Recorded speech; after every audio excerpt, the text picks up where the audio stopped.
Today is my birthday, and I apparently decided to put myself through what would become a completely irredeemable and very painful movie for me to watch. Brahms the Boy 2, why didn't it need a sequel, was directed by William Brent Bell and stars Katie Holmes, Owain Yeoman, Christopher Convery, and Ralph Ineson.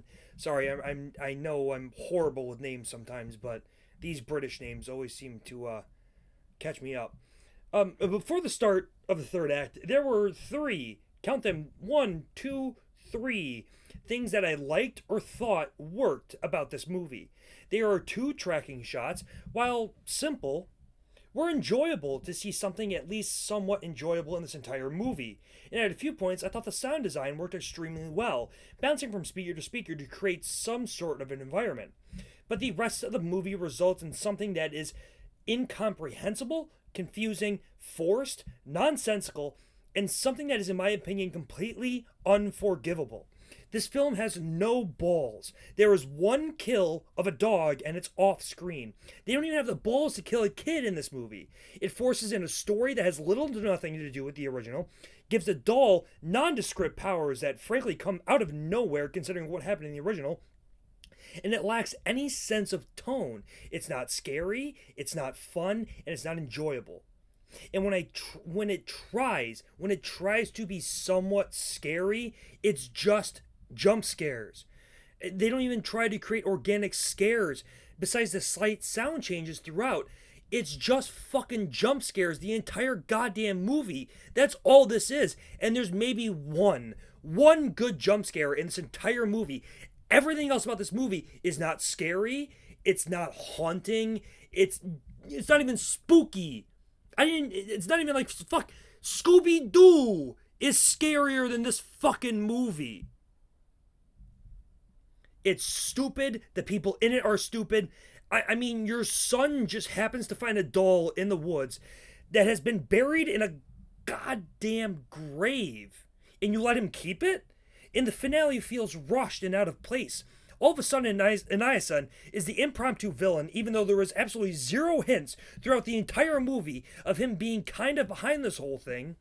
There's, for some reason, an anti-doll database.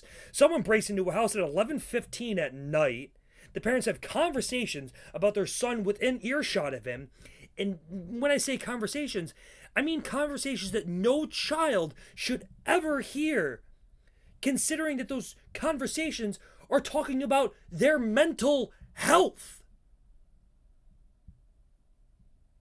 They tried. I give them credit. They tried to do something with this. They tried to make a sequel of something that never should have had a sequel. But the information scene explaining the background of the doll, the background of Brahms, is fucking insanely, comedically bad.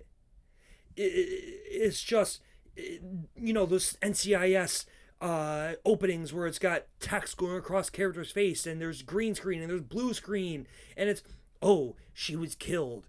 Her son blamed the doll. It was the doll's fault. All over the screen. And then, bless their souls, they decided to take photographs that do not look anything like photographs from the early 1900s, colorize them to be from the 1900s, and then they CGI a fucking doll into it. There were two people in the theater, me and one woman. I let out fucking laughter at this scene. And I felt bad for the woman, because I think she was a fan of the original, wanted to see this, and I was in there waving my hands at every stupid thing they did and laughing at every comedic moment in this fucking movie. Everything.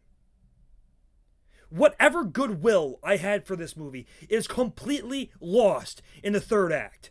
The entire movie falls off the rails, and it feels as if the writers and the people behind the film just threw shit at the wall and looked at what stuck to make the finale as batshit crazy as possible. I hate this movie. I really do. It's not enjoyable in any sense, presents absolutely nothing for the audience to take home with them, and the camera work The most basic thing is unlikable. There are so many moments where they do this one thing, and I can't think of the exact term for it, but they focus on Katie Holmes' face and they shake the camera around, or it's done in post and it looks like everything around her face is shaking like she's having a psychiatric breakdown, but then it leads to nothing. They don't do anything with it. There is nothing that comes from that scene. This movie is colorized in such a way that it's so unlikable. That's the last thing I have to say about it. But I have not given a 0 out of 10 since April 24th, 2018, when I saw Amy Schumer's I Feel Pretty.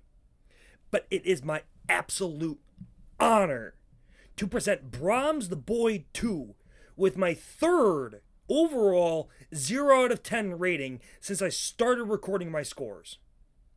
Fuck this movie. Fuck the people behind it. Fuck the people in it. Why was this made? I hate this movie. I hate this movie more than anything I have seen in a long, long time. A long time.